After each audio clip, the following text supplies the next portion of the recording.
Good morning, everyone. The April 8th, 2026 meeting of the Select Committee on the Library Levy will come to order. It's 9:34 a.m. I'm Maritza Rivera, Chair of the committee. Will the clerk please call the roll? Councilmember Strauss. Here. Councilmember Foster. Present. Here. Councilmember Juarez. Here. Councilmember Lynn. Here. Councilmember Rink. Present. Vice Chair Hollingsworth. Present. Chair Rivera. Present. 7 council members are present. All right, thank you, clerk. Please note for the record that council members Kettle and Saka are excused from today's meeting. If there's no objection, the agenda will be adopted. Hearing no objection, the agenda is adopted. We will now open our hybrid public comment period. Public comment should relate to items on the agenda or within the purview of this committee. Clerk, how many speakers are signed up today? We currently have 10 in-person speakers and 7 remote speakers signed up. Okay, that's 17 people. So given that, each speaker will have 2 minutes. Clerk, will you please read the public comment instructions? The public comment period will be moderated in the following manner. The public comment period is up to 60 minutes. Each speaker will have 2 minutes. Speakers will be called in the order in which they registered. We will start with in-person speakers first and then remote speakers until the public comment period has ended. Speakers will hear a chime when 10 seconds are left of their time. The public comment period is now open. We will begin with the first speaker on the list, Jessica Lucas. Welcome, Jessica. Hello, thank you for having me. I'm Jessica Lucas. I'm the president of ASMEC Local 2083, Seattle Public Libraries Library Employees Union, and I'm here to represent our members. We would like to thank the mayor and the city council for working so diligently to put forth and improve the proposed 2027 to 2033 levy. We know that 30% of our salaries are funded through the current levy, and that this levy does not, and if this levy does not pass, it will mean layoffs and deep cuts to the services that we provide. We are happy to see so much potential for additional staff to support future programs that are part of this package, which we hope will include support staff as well as librarians. As a teen services librarian myself, I can tell you that we need additional library associate staff who provide processing, shelving, customer service, and information referrals so that librarians have time to listen to our communities and create and provide equitable programs that serve their needs. We need more security officers who are trained in de-escalation, honestly, more than the 3 proposed, to keep us and our patrons safe. We need working door locks that actually respond to the buttons we push to lock them in an emergency. We need buildings that will not fall on our heads in an earthquake and that can provide refuge in both the hottest and coldest days of the year. We need additional support for our social services team who provide resources to our most vulnerable patrons. Thank you for including these things in the original levy proposal and in these amendments. I look forward to the library fulfilling all of these promises to staff and patrons and to all the folks living in Seattle. Whether they enter our buildings or not, they benefit from the services we provide to those who do. The library contributes to a well-informed, educated, and connected society. Thank you. Thank you, Jessica. Next is, and I should say that, can you please use jazz hands so that we're able to move quickly and hear everyone? All mics are on, so when I call you up, you can feel free to walk up to one of the mics if you'd like. Brian Lawrence, Peter Hasegawa, Betsy Clark-Keel, and then Pepe Montero. Brian, welcome. Good morning, council members. I'm Brian Lawrence, the CEO of the Seattle Public Library Foundation. I appreciate the conversations that we've had leading through this process. It's worth stating again that the foundation is the nonprofit partner of the library. We are fundraisers and advocates on behalf of the library we love. While we are proud of the funding we provide to the library thanks to our thousands of donors, we also know that private philanthropy is always changing and can never match the impact of public funding for a chartered city institution, nor should it. The amendments before you today are small in relation to the city's total budget or the overall share of the property taxes dedicated to the city's various levies, but they offer significant public benefit, and they'll position the foundation to make even further enhancements through private support. Think about it this way. These amendments represent about 10 years of fundraising efforts. You have the opportunity at this moment to make a decade's worth of difference for the countless library patrons who rely on it. The time to invest in the library is now. The library is ready to implement important expansions to vital services to achieve its strategic vision. And the foundation is ready to boost our fundraising, to leverage the public support. And the residents of Seattle, I feel, are ready to show their support for the decisions you make. So I urge you to seize this moment and be visionary. Please don't shortchange a public institution that touches every neighborhood, serves people of every age and all backgrounds. Thank you for taking bold action together to make our beloved library even stronger. Please pass the amendments today, and let's get to work. Thank you. Thank you, Brian. Peter Hasegawa, Betsy Cluck-Keel, and Pepe Montero. Good morning, Thank you, council members. guys. Hi. Go ahead. Thanks. I'm Peter Hasegawa. I'm here today on behalf of IBW Local 46 and our 6,000 electrical worker members. In 2021, over 400 people died in a heat dome in our state. And that revealed that we are not ready for climate change. I'm proud that over the last several years, our union has worked in coalition with groups like 350 Seattle and the Green New Deal Oversight Board to advocate for adequate cooling in public buildings and to help get our buildings here in Seattle to stop emitting climate pollution. We are really enthusiastic about amendments that have been proposed from Council Members Foster, Lynn, and Rink, which we believe would all help us achieve these goals, and we ask for the full council's support for these amendments. Thank you very much. Thank you, Peter. Betsy Cluck-Keel, Pepe Montero, and Ann Repass, I think. Sorry. Thank you, council members. My name is Betsy Cluck-Kyle, and I live in District 6. I'm also a former children's staff for the Seattle Public Library. Until recently, I did work in the children's area on level 1, the teen area on level 3, and on the bookmobile. This is a very well-used and well-loved space. Specifically in the children's area, parents and caregivers stop through all day long, check out books, entertain kids, and just hang out. I was working at the Central Library when it was built 22 years ago, and I witnessed the entire process. And at that point, it was the architect's vision of how the space should work. And now we have the opportunity for frontline staff and building managers to be able to create the space that will actually help our staff, help our staff function for the people we serve. I'm here today because I so appreciate the proposed amendment for the Councilmember Foster to dedicate $10 million to the renovation of the Central Library. The amendment could make this huge difference for the children in the area. Oh, I'm looking at my time. And the Central Library is showing its age. It's 22 years old, and it's state-of-the-art at 2004 is not the same as 2026. Think about how it would revitalize this area would benefit the Seattle families as a whole. My former colleagues could host more programs, offer more books, welcome more people throughout the building.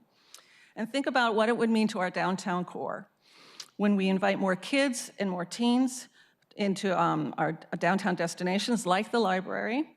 It shows people of the city that we are vibrant, safe, and a positive area. Think about the Global Reading Challenge that just happened, and it was in the Seattle Times article on April 1st. We had hundreds of families that came. And I also just want to say that we are the last truly democratic institution where families can come, people can come, no matter who they are, where they are, and we are the only free place to hang in the downtown core. Thank you, Betsy. Thank you very much. And I have a visual aid. Thank you because I work with children. All right. Yes, true. Thank you, Betsy. Thank you for your service in the libraries. Pepe Montero, Ann Repass, and then Shira Rosen. Buenos dias, good morning, council Buenos members. dias. Buenos dias, my name is Pepe Montero, and I am the Executive Director of Hugo House, a nonprofit literary arts organization based in District 3. Over the years, I have also served as poetry editor for Narrative Magazine, as president of Seattle Escribe, and as a board president of Seattle City of Literature, which manages our city's designation as a UNESCO Creative City of Literature. I share all this to say that I believe I'm qualified to speak to how deeply the library impacts Seattle's literary community. Seattle is a city of readers and writers. Our region has a literary tradition that goes back to its original inhabitants, the Coast Salish people. Regardless of background or belief, we Seattleites share a common bond through the power of storytelling. Our library is absolutely essential to this identity. Through the books it circulates, the writers it brings in for free programs, and the communities it builds around reading and writing. It is no exaggeration to say that we would not be a UNESCO City of Literature, one of only 2 in the US and 53 worldwide, without a strong Seattle Public Library. At a time when democracy feels fragile and misinformation spreads faster than truth, literature matters. Reading slows us down in an attention economy that profits from outrage. Reading creates space for reflection, combats isolation, and builds empathy by allowing us to step into lives we might not otherwise understand. In a way, reading is not just a private act, it is a civic one. So supporting a literate culture is really an act of democracy. That is why I'm grateful to Council Members Rink and Strauss for prioritizing library collections in the levy. We must keep pace with the costs and demands for library books. Every new library book is an investment in curiosity, imagination, and an informed, engaged public. For all these reasons, I urge you to please support this amendment. Thank you for your attention and for all the work you did. Gracias, Pepe, y gracias por estar aquí hoy. All right, Ann Repas, Shira Rosen, and then Lily Shee. Hi there, I'm Ann Repass, and I'm a lifelong lover of libraries. I have served on a variety of foundation boards, and I'm currently the emeritus chair for the foundation board supporting the library. I've given tours of our central library and talked to people and promoted the library all of my time here in Seattle, which is my adult life. And I just want to thank you for your support and encourage you to give as much as possible to the funded library, particularly around the collection. When I go to my library, I see people walking out with armloads of books. So I know they're really utilizing all our resources. It makes a big difference and makes us a better educated, more aware, and smarter community. So keep it going. Give us the best money you can to keep the library strong. Thank you very much. Thank you, Ann. Shira Rosen, Lily Shee, and Christiana Della Russo. Shira? Hi, I appreciate the short microphone. Thank you, Chair Rivera and council members. My name is Shira Rosen. I'm the co-executive director at Literacy Source, based in District 5. And we're an adult education organization in literacy. I'm here to thank council members Foster and Juarez for their amendment to expand multilingual programming at the library. Literacy Source is a longtime partner of the library on programs that serve immigrants and refugees. For example, we run the English language conversation classes and have lots of people coming in regularly who are adults working on their English. They currently take place at the Central Library, Beacon Hill, Lake City, High Point, New Holly, Northgate, and South Park branches, and also virtually. We're able to offer so many options this year because of the 2-year grant from the Carnegie Corporation of New York, secured by the Seattle Public Library Foundation last year. The funding nearly doubled the number of free library programs that are serving English language learners, and we know there's a huge need out there. We expanded one-on-one adult education tutoring, digital skills classes, and introduced level English classes for the first time at the library. The grant came at a time when demand for free and low-cost English classes is very high, as we know at Literacy Source, because we're regularly turning away students because we just don't have space. So we know that at this time, many immigrants and refugees also feel that they're at great risk, and learning English is a wonderful benefit, and we want to help them. The funding for that grant expires in July of 2027, and there's no guarantee that it's actually going to be renewed. So the amendment that council members Foster and Juarez will provide resources to continue serving English language learners for the remainder of the levy, and expanding the Play and Learn programs is really important. Thank you, council members, for recognizing the vital role of the library in serving our immigrant neighbors, and I urge you all to support the amendment. Thank you. Thank you, Shira. Next, Lily Shee, Christiana Della Russo, and Monish Shah. Welcome, Lily. Thank you, council members. My name is Lily Shi, and I'm a resident of District 1. I want to thank my council members Rink and Saka, especially for their amendment to provide funding for additional seismic retrofit for the library, prioritizing our beautiful West Seattle branch. This branch is even more historic than many realize. It opened in July 1910 as the first permanent library branch in Seattle and is still the oldest operating library building in the city. It is on the National Register of Historic Places and is a landmarked building. When I first moved to West Seattle, no joke, it was the first place I brought my mom. She's a retired librarian and a library branch manager from New Jersey, and I want to show her what kind of neighborhood and community I just moved into. There's no better place to show that, from the wonderful welcoming reading area and the children's area to the incredible staff that hosts programs from story time to a local club's classical music concerts. It's truly a hub of the Admiral neighborhood and beyond. However, it'll be 124 years old by the end of this levy cycle. It does not have the reinforced masonry to protect the building during an earthquake, nor the climate and accessibility features of most modern libraries.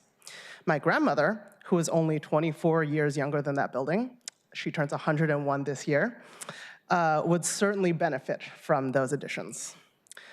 As we all know, Seattle is overdue for the big one. To paraphrase Councilmember Rink last week, the best time for a seismic safety upgrade is before the big one hits. Funding the West Seattle retrofit now will also help make sure that our neighbors in Queen Anne and Fremont benefit from similar projects in the next levy cycle. We can't afford to wait too long to preserve these historic buildings. So please vote yes for this amendment, and it benefits everyone who comes through the doors of our beloved branches. Thank you, Lily. Next, Christiana Della Russo and Monish Shah, and then we'll go to our online. Welcome, council Christiana. members. My name is Christiana Della Russo, and I live in District 6. When my kids were little, we'd go to the Greenwood Library in our neighborhood often. When we'd ride the elevator, as it creaked and crawled, there would be that moment between myself, my kids, and other patrons, that look that says, "Are we going to get stuck?" Those kids are young adults now. One of them is here with me today. And the elevator at the Greenwood Library and others in our district continue to creak and crawl ever so slowly up and down between floors. Thus, I am here to thank my council member, Dan Strauss, for his proposed amendment to fund ADA accessibility and maintenance needs at our libraries. These funds are critically needed, especially for elevator and escalator replacements. If you'd been down the street to the Central Library this week, you'd have seen that an elevator and an escalator are currently down, as is unfortunately often the case in that amazing and aging building. As our libraries age, elevators and escalators are often the first things to break, leading to safety risks and inaccessibility. And as anyone who has lived or worked in a high-rise building knows, elevators aren't cheap or quick to replace. That's why the time to fund these replacements is right now, with the once every 7 years opportunity in front of you, before costs get even higher or a serious issue occurs. Thank you, Councilmember Strauss, for proposing funds to adequately address ADA accessibility and maintenance needs across the library system. Without this funding, we will fall dangerously behind on making sure our libraries are safe and accessible for everyone. I ask the council to vote yes on this amendment. Thank you so much. Thank you, Christiana. Next, Monish Shah, and then we'll go to our online speakers. Welcome. Hey, council members. My name is Monish Shah, and I live in District 4 and frequently visit the Fremont Library. I also serve on the board of the Friends of the Seattle Public Library. Throughout this process, you've engaged with many of my fellow board members as we seek to fulfill our mission to elevate the library and inspire a love of reading in our community. And thanks for listening, and I want to especially thank Councilmember Rink, not just for your fantastic reel the other day with my board colleague Jennifer, but also for sponsoring the amendment to expand Peak Picks into digital books. As you've repeatedly heard, both the digital books and Peak Picks are extremely popular among Seattle readers. It makes perfect sense to take one of the most popular things the library does and combine it with the most popular current format requested by the public that the library offers. Peak Picks offers no-wait access to most in-demand new releases from well-known authors, and right now, for example, Peak Picks features the latest works from Maria Semple and Patrick Radden-Keefe. It also highlights local writers and new voices, And current peak picks include a Pacific Northwest travel guide, a manual on growing vegetables in Washington, and a mystery set on Whidbey Island. Peak Picks provides a beloved service for library patrons and an invaluable platform for emerging and diverse writers at the front of every library, and hopefully soon on the front page of the Libby app. Please vote yes to expand access to Peak Picks into digital books. Thank you. Thank you, Monish. All right, we'll go to our online speakers. We have Brian Callanan, Roberta McMichael, and Kathleen Southwick. Brian, press *6 and you may begin. This is Brian Callanan. I'm a host on the Seattle Channel. Thank you for the opportunity. I've talked with all of you at Seattle Channel Studios before, but this is a little different. I'm speaking to you in support of Councilmember Strauss's amendment to the library levy, Amendment number 8 on page 16 of your amendments packet. This measure would expand library programming on the Seattle Channel at a relatively low cost of $300,000 per year, $2.1 million over the life of the levy. The Seattle Channel has broadcast monthly library board meetings for the past 15 years, and there's an opportunity now to build on this partnership and leverage the channel's growing online presence with 5.5 million annual video views to promote library content. Book talks, lectures, and other library presentations could be featured on Seattle Channel's multiple video platforms, connecting with the channel's 156,000 followers on social media, including 82,000 subscribers on YouTube alone. This amendment is not a large increase in the levy, but it would create a significant funding source for the Seattle Channel. As many council members know, the channel faced major funding cuts in 2024 that would have resulted in the loss of shows like the ones I host with you and other guests, plus other popular programs like Art Zone with Nancy Guppy and Book Lust with Nancy Pearl. I'm thankful to the council that funding for the channel was restored then, but decreasing revenue from cable fees remains a concern. That's why this idea of adding a little bit of levy money to the channel, creating a braided approach with multiple funding sources for the channel, presents itself as a practical and sustainable path forward. As a journalist covering City Hall, it is not comfortable for me to speak out about the city dollars that affect my job, as I was not comfortable 2 years ago, but I'm going to say with all the humility I can that I see the work of the Seattle Channel as a critical part of the fabric of this city, and it needs to survive and flourish. So this is a very small increase to the levy that I see as a fiscally responsible move to promote Seattle's libraries and help the Seattle Channel thrive into the future. Thank you. Thank you, Brian. Next, Roberta McMichael. Roberta, if you press *6, you may begin.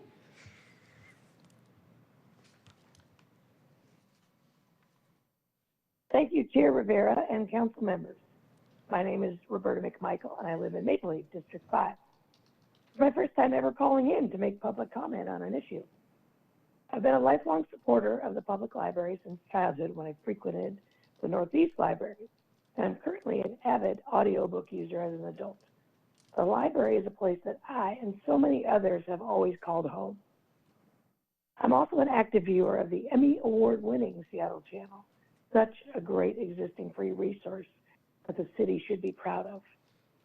This is why I'm so pleased to see the amendment from Councilmember Strauss to grow the Seattle Channel's coverage of library programs. What a great collaboration that will be. Library programs are such a huge win for the city, engaging, educational, and free of charge. The broad range of programs offers something for everyone, truly a common ground for all.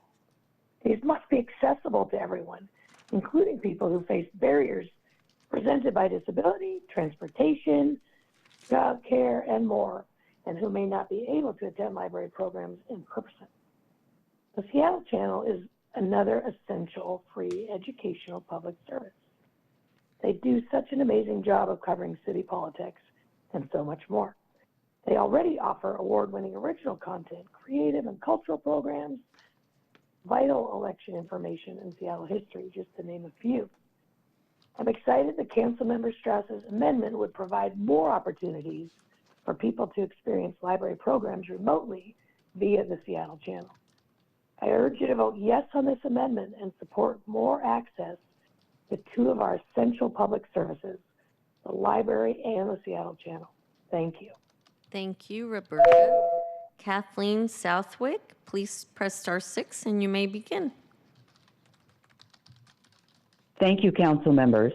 My name is Kathleen Southwick, and I live in District 7.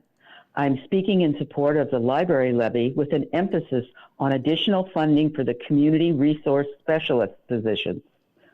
For 19 years, I was the executive director of Crisis Clinic, now Crisis Connections, which provides telephone-based information referral to Health and Human Services and a broad array of behavioral health crisis diversion services, including 988, the Suicide and Crisis Line. I was a co-founder of Washington State's 211 service, a 3-digit dialing code that made it easier for people to connect to Health and Human Services. So I know the importance of the ease of access as a first step in connection. But there needs to be a network of on-the-ground, in-the-moment specialists to help people face-to-face when they need it. The library's community resource specialists are a dedicated staff who have the capacity, expertise, and empathy to work with vulnerable library patrons. Expanding these positions and working with the CARE team to better integrate service connections from library locations will strengthen our city safety net. This will benefit patrons at the Central Library, Ballard, and Capitol Hill. I would like to thank Council Members Foster, Strauss, and Hollingsworth for recognizing this reality. Their important amendment would address the crisis needs of library patrons. I encourage all council members to support this amendment and expand the library's role in addressing the needs of vulnerable members of our city. Thank you. Thank you, Kathleen. Colleen McAleer, please press *6 and you may begin. Good morning, City Council. Colleen McAleer. Our neighborhood of 3,200 residents 100% supports that $410 million library levy. And as you know, it's a whopping 50% increase inflation-adjusted replacement levy, which covers everything from operations, maintenance, books, materials, infrastructure, ebooks, and its wonderful outreach services. There are some real concerns among constituents that the levy requires the city to exceed the levy limits in the state. And neighbors, especially seniors and several veterans on fixed incomes, do not support additional amendments, which puts Seattle even at a dangerously high tax limit, at the maximum and the highest in the state. Adding more millions in amendments leaves nothing for the city for real emergencies. Yesterday, as we stood at the Met Market, neighbors were contemplating their carts, whether they should stuff their cart full of everything, or should something be left on the shelf for others for an emergency. And this is the same as saving a small amount of taxing capacity for a contingency for our city's future and emergency needs. All Seattle residents have wonderful affiliations with Seattle's libraries and great memories, but we can't afford more than the $410 million, which is a 50% increase. Landowners have already been taxed heavily to fund Parks and Rec levy, children and families, and free preschool, which also provides many of these resources and safe places for children to be after school. So please pass the $410 million CB 121-181 as is with no amendments. Let's keep Seattle's land more affordable for landowners, renters, homeowners, and save something for a rainy day. Thank you so much for your work on this. Thank you, Colleen. Margaret Butler, please press *6 and you may begin.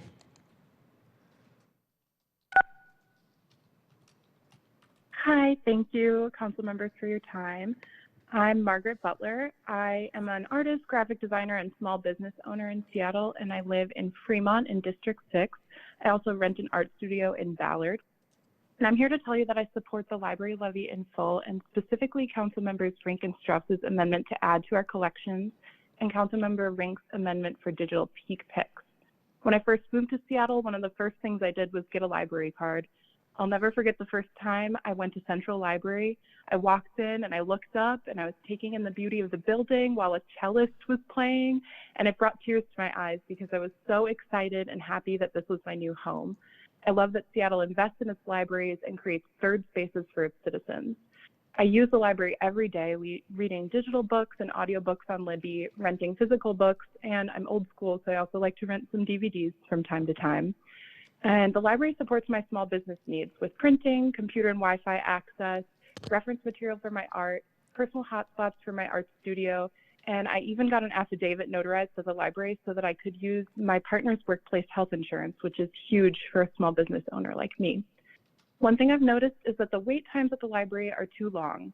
Since we are top 10 in the nation in Seattle with digital book rentals, I find myself waiting several weeks for the materials that I want and need. For example, I placed a hold on the personal hotspot at the end of last year, and I finally got it last week so that I could use it in my art studio. And I ended up actually purchasing a book for a book club that I'm in because the physical, digital, and audiobook copies of Project Hail Mary were all on hold until long after our book club was scheduled to meet to discuss the book. So in conclusion, I support the library levy because it's an important community resource for small business owners and reading enthusiasts like me. We need access to educational materials in an age of misinformation, so please support this library levy in full. Thank you. Thank you, Margaret. David Haynes, press *6 and you may begin.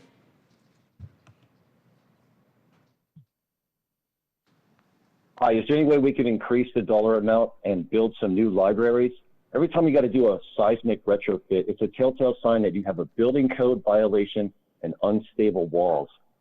The thing is, we need to improve the services that have to respond to the societal implosion that we keep dealing with when people think that the library is a free place to hang out and bother other people. And a perfect effort would be Councilmember Foster's amendment that is going to spend $10 million to remodel the Central Library. If you all would allow for a participatory effort to remodel, it would be great, because you have to create personal space for somebody like me to go in there, write my speech, and not be bothered by other people's problems that passive aggressively bother other people at the same computer table, at the same reading area. And it's frustrating to the point where I've pretty much given up on going there and knowing full well within 5 minutes I'm going to be stressed out. And it's not fair. And part of the problem is, and I hate to say this, but the service providers who are supposed to provide a shower and laundry, they don't show up and pick somebody up who gets a ticket that gives them a guarantee that they get a shower and a laundry right away. And a lot of times I've asked some of the librarians, why don't you call the service provider? And they say, well, we've already done that. We know this person. They got problems. They'll be back. And it's like, well, sometimes you just got to call so that they can go take a shower and a laundry. And they say, well, we're not going to judge. We're all inclusive. And it's almost like a passive-aggressive allowance for a disgruntled attitude to take it out on somebody else, an innocent patron who cannot enjoy the library because it's too noisy and there's too many bothersome people. You got to have a remodel to give the people. Thank you, David. Chair, that was our last registered speaker. Thank you, Clerk. There are no additional registered speakers. The public comment period is now closed, so we'll now proceed to our items of business. And I just want to thank everyone for coming down here and giving your testimony, and thank you for doing jazz hands and snaps. Will the clerk please read item 1 into the record? Agenda item 1, Council Bill 121181, an ordinance relating to regular property taxes, providing for the submission to the qualified electors of the city at an election to be held on August 4th, 2026, of a proposition authorizing the city to levy regular property taxes for up to 7 years in excess of the limitation on levies in Chapter 8455 RCW for the purpose of sustaining investments in library operating hours, collections, technology, programming, and maintenance, while expanding access to opportunity through library materials, technology, and undertaking a seismic retrofit of one library facility, and ratifying and confirming certain prior acts. For briefing, discussion, and possible vote. Thank you, Clerk. This item has been read into the record. All right, colleagues, we're here. And members of the public who are here in person or watching on the Seattle channel, thank you for being present for these really important votes. As part of this levy renewal process, we have all spoken about our love for the Seattle libraries. We have strong affection for our local branches, and we're aligned in our shared conviction that we have one of the best library systems in the world, one built to serve a city of avid readers and learners. The mayor sent down a good package because she loves libraries, and I love libraries as much as we all do. That's why I supported it. It is 50% more than the last levy, even after accounting for inflation. It increases investments in collections, access and programming, and capital projects. As we discussed at the last meeting, we're facing a very real levy cap. With the proposed package, we would have $310 million left for future levies, including the housing, FEP, and transportation levies. If all the amendments pass today, then we will only have $230 million left. The additions from the amendments today, while worthy, are increasing items that are already in the mayor's package at a time when we can't afford more. We know there are other needs that are coming. Let's face it, we're only in year 2 of this madman in the president's seat. Who knows what else we will have to deal with?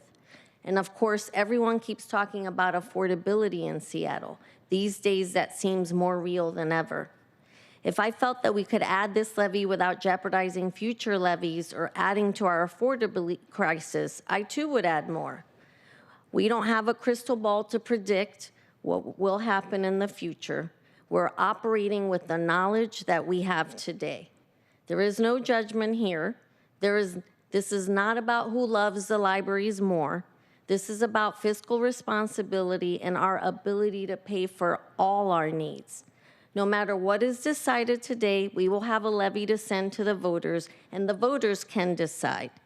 With that, colleagues, we're going to move forward with our meeting. I move that the committee recommends passage of Council Bill 121181. Is there a second? Second. Thank you. It is moved and seconded to recommend passage of the bill. I'd like to invite Eric McConaughey, our central staffer, to come to the table. Thank you for being here, Eric. Colleagues, let me share the process for voting for the amendments because we have a number of them. So what we will do is this. I will recognize the sponsor of each amendment in numerical order. The sponsor will make the motion to move their amendment. We will wait for it to be seconded, and then I will recognize Eric to briefly present it, and then I will recognize that sponsor to address the amendment. I will turn to the rest of us colleagues for questions or comments, and then we'll vote on that amendment, and then we'll repeat the process for subsequent amendments. All right, with that, Councilmember Foster, you're recognized to move your first amendment. Fantastic. I'd like to move amendment number 1. Do I have a second? Second. Second. It is moved and seconded to amend Council Bill 121181 as presented on Amendment 1. Central staff, Eric, would you please provide a brief overview of the amendment? Yes, good morning. This is Eric McConaughey and the Council Central Staff. Amendment 1 is sponsored by Councilmember Foster. With this amendment, Council would intend that a portion of the library levy funding amount as transmitted by the mayor and increased by this amendment to the amount of $10 million would be authorized to support completing major renovation at the Central Library. Thank you, Eric. Councilmember Foster has sponsored this amendment. You're recognized in order to address it. Thank you so much, Chair, and thank you, Eric, from Central Staff and to the team from Libraries. I want to also extend my appreciation to our public commenters today, and thank you for speaking on behalf of this amendment. I do want to say I was not in cahoots with the escalator and the elevator at the Central Library to have them break down this week. However, I do think it is exemplary of part of the reason that I'm bringing this amendment forward. Our Central Library is an incredibly special place. It's a special place for families and children. I know that I've spent a lot of time in the children's library there myself, taking a break from busy downtown when my kid was younger. And it's really important that we maintain that building and that we invest in it now. As we know, at the end of this levy, that building is going to be almost 30 years old. And we're already seeing the wear and tear in the Central Library building. In addition to that, as the former librarian already spoke to today, we are now, with 22 years under our belt, we understand more about the needs of the building and what renovations could do for the users. So with that, this is an amendment intended to ensure the Central Library remains safe, welcoming, and built for how today's families use it. And colleagues, I ask for your support. Thank you, Councilmember Foster. Colleagues, any comments or questions? Seeing none, Clerk, will you please call the roll on the adoption of Amendment 1? Councilmember Strauss. Aye. Councilmember Foster. Yes. Councilmember Juarez. Aye. Councilmember Lynn. Yes. Councilmember Rink. Yes. Vice Chair Hollingsworth. Yes. Chair Rivera. No. 6 in favor, 1 opposed. Right. right, the motion carries and Amendment 1 is adopted. Councilmember Foster, you're recognized to move your next amendment. Thank you, Chair. I'd like to move amendment number 2. Do I have a second? As presented on There you Council go. Bill Got it in there. 121181. Thank you, Councilmember Juarez. It is moved and seconded to amend Council Bill 121181 as presented on Amendment 2. Councilmember Foster has sponsored this amendment. You're recognized in order to address it. Thank you so much, Chair. And I'll be brief, and Councilmember Juarez, I know I spoke to this amendment last week. If you'd like to share any words, I'll be brief in case you'd like to share any. These are amendments to ensure that we have targeted investments to multilingual programs so that families can access services in the languages that they speak at home. It's incredibly important for our play and learn programs that families can access them, and this amendment would allow us to expand those critical programs across the city and to ensure that we have more multilingual services in a time where we so need them. Chair, is it okay if we go to Councilmember Juarez to see if she'd like to add any comments as co-sponsor? Yes, Councilmember Juarez, you are recognized to speak. Thank you, Madam Chair, and thank you, Councilmember Foster, for inviting me to look at this and co-sponsor it with you. I think this is the first time you and I got to work on an amendment together, so thank you. Colleagues, I'm asking you to support Councilmember Foster's amendment, of which I'm a co-sponsor, to support the expansion of the Kaleidoscope Play and Learn program. District 5 has 3 libraries, Lake City, Northgate, Broadview, that's Bitter Lake. However, the Kaleidoscope program is only offered at the Lake City branch and only offered in English. Let me just share this before I kind of lay out the 3 libraries. The connective tissue for all of this and why I was so intrigued with Councilmember Foster's amendment is that when we look at libraries, for us anyway, and I think across the district, I like to look at the public asset of a library in conjunction with housing, density, and of course, all the money that we have done, thank you, Madam Chair, as well, on the pre-K issue for the FEP and where those money went and how we my point is to dedicate public access to public assets. And this is a prime example of that. At the Lake City Library, it's next door, the soon-to-be-built community center will have 113 units of family housing with preschool and program on site. We also have the Lehigh Tony Lee Apartments, which is 1 block away with 69 units of housing, and a REWA, as you heard today from the Literary Source people as well, preschool on the 1st floor. And there are 7 other preschools in the area, including a bilingual English Mandarin preschool. That's just down the street from my house.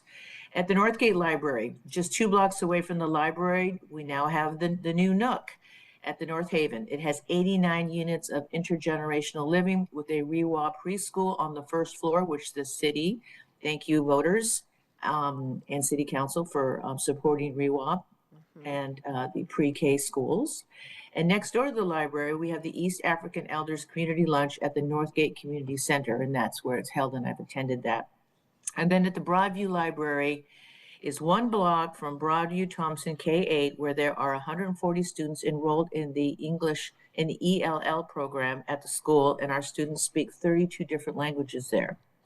So we welcome the opportunity to work with city departments such as DEAL and the Seattle Preschool Program and REWA, and as you heard, Literacy Source today, which is ND5, and North Helpline. And I think what I'm just trying to share with you today is having 3 libraries, having housing, density, affordable housing, and more importantly, having the pre-K assets that we have in all of our districts that we all contributed through our budget to make sure that they get built. So kids have a head start before they actually go to public school to pre-K at on-site connected to public libraries, I think is just an incredible investment in our city.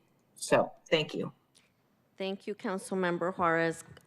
Eric, apologies, I didn't get to you, but I think we're good on this one. Okay, well, I'll make sure to go to you in the future ones. All right, colleagues, any questions or comments from any of our colleagues? And again, I'll say, colleagues, I support the intent behind this amendment. These programs are really important. We do have them at the libraries. They should be prioritized for the North End, and I know there are dollars in here that could go toward that purpose already. And so I would have loved to have seen this expansion into the north end. But nevertheless, here we are. So let's take a vote on amendment number 2. Aye. Councilmember Foster. Yes. Councilmember Juarez. Aye. Councilmember Lynn. Yes. Councilmember Rink. Yes. Vice Chair Hollingsworth. Yes. Chair Rivera. No. 6 in favor, 1 opposed. Motion carries and Amendment 2 is adopted. All right. Councilmember Foster, you are recognized to move amendment number 3. Thank you, Chair. I ask to move amendment number 3. Do I have a second?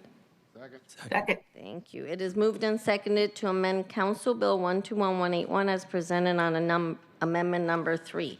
Eric, would you please give a brief description, and then I'll go to you, Councilmember Foster, as sponsor. Yeah, this amendment would, through the recital, would communicate council's intention to, let me start all over again. Okay, no problem. Things on my mind that are not about this. So I'm going to put this aside, take a deep breath.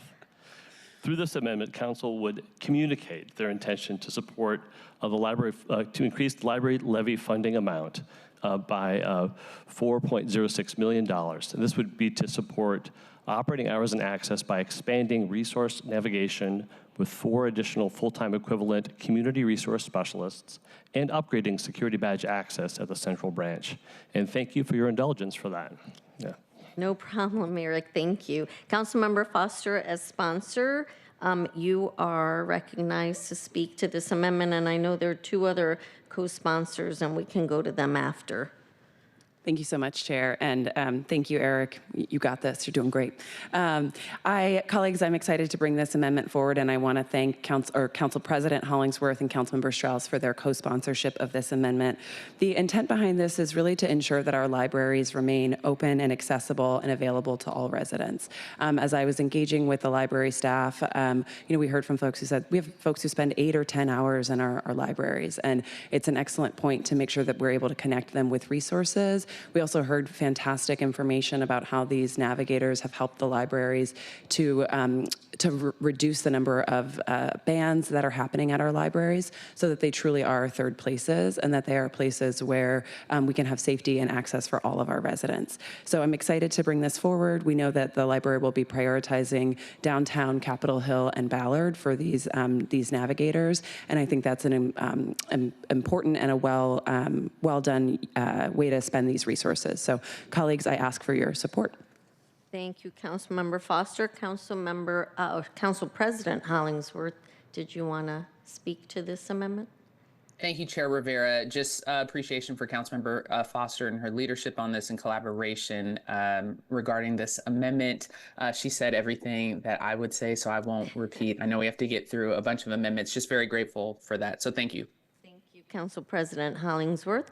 Councilmember Strauss, as the other co-sponsor, would you like to address this amendment? Yes, thank you to Councilmember Foster for your leadership in this, and thank you to the libraries for your agreement to partner with our existing service providers in these areas. What I've noticed is that the current service provision that is occurring at libraries is not integrated with the fabric that we have created in the last 6 years, and so I'm excited to be able to support this amendment to support your work in doing it a little bit better and making sure that that collaboration occurs. Thank you. Thank you, Councilmember Strauss. Any questions or comments from our other colleagues? All right. Then let's go to our vote. Clerk, please. Councilmember Strauss. Aye. Councilmember Foster. Yes. Councilmember Juarez. Aye. Councilmember Lynn. Yes. Councilmember Rink. Yes. Vice Chair Hollingsworth. Yes. Chair Rivera. No. 6 in favor, 1 opposed. The motion carries and Amendment 3 is adopted. Councilmember Lynn, you are recognized to move amendment number 4, your amendment. Thank you, Chair. Eric, I'd move to adopt amendment number 4. Is there a second? Second. All right. It is moved and seconded to amend Council Bill 121181 as presented on Amendment 4. Councilmember Lynn, as sponsor of this amendment, I'm going to go to you after I go to Eric. Fantastic. Eric, would you like to give us a brief description of amendment number 4? Sure thing. This amendment would communicate council's intention that a portion of the library levy funding amount as transmitted by the mayor and increased by $15 million by the council should be authorized for investments to support maintenance by 1, completing the repair, replacement, or upgrades of cooling systems for all library branches, and 2, addressing deferred maintenance and branch electrification. Thank you, Eric. Councilmember Lynn, as sponsor of this amendment, you're recognized in order to address it. Thank you, Chair. This amendment, as just described, would cover a number of different matters. One, it would include the HVAC systems at 5 branches. That mostly has been funded through the FEMA grant, which is wonderful, which covers most of that cost. There are some other costs that are already budgeted for, but this would help to ensure that those projects can be completed in case there are any cost overruns, or also for ongoing maintenance and repairs. It would also help to address deferred maintenance. We know that the proposal does not fully fund all the deferred maintenance, and as we heard, deferred maintenance pops up unexpectedly quite often in our branches. As well as branch electrification. We have a number of branches that are not electrified yet. And, you know, current events, it is crystal clear that we need to move rapidly to transition away from fossil fuels, both in terms of costs and greenhouse gas emissions, as well as what we see with our things like our current snowpack, which are greatly below average. And we are unfortunately nowhere near, we are making progress, but nowhere near our 2030 Climate Action Plan goals. Transportation is the #1 emission, around 58%. Buildings is our second largest emission of greenhouse gas, and that's around 40%. And so we need to be moving much more rapidly. You know, many of those buildings are privately owned, but we need to do what we can and show our leadership of transitioning publicly owned buildings through electrification. 15 million is not nearly enough to cover the entire needs of deferred maintenance and branch electrification. But hopefully it will get us part of the way there. And Chair, this is to your point of, you know, we have this difficult balance. We do have the levy cap. We have affordability concerns, and you know, voters, this is not about, again, who loves libraries more. I think we all love our libraries. And, you know, we have this delicate balance of putting something before the voters.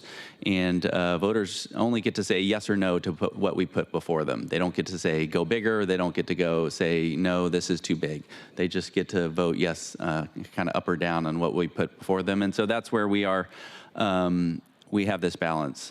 And so that's where, even though 15 is not enough to cover all the deferred maintenance and branch electrification needs, again, hopefully it gets us part of the way there. So with that, I would appreciate your support, colleagues. Thank you, Councilmember Lynn. Councilmember Rink, you're recognized. Thank you, Chair. Colleagues, I wanted to take a moment to speak in support of this amendment today. I understand that there are those who have suggested that we don't need to add funding to complete cooling projects at all of our branches because we were awarded FEMA grants. But I would note that trusting our library's future to Donald Trump's FEMA is irresponsible. Just ask Seattle City Light, our reimbursements for the 2024 bomb cyclone. This amendment addresses our long overdue electrification efforts. And to reiterate the points just made by Councilmember Lynn, our last greenhouse gas emissions inventory found that buildings are the second largest contributor to greenhouse gas emissions, accounting for 40% of Seattle's emissions, really contributing to climate pollution. And this body committed years ago to decarbonizing and getting all of our buildings aligned with the building emissions performance standards. Northeast Branch is still in the queue for electrification. How long should those families wait? And what costs to the city if we delay further.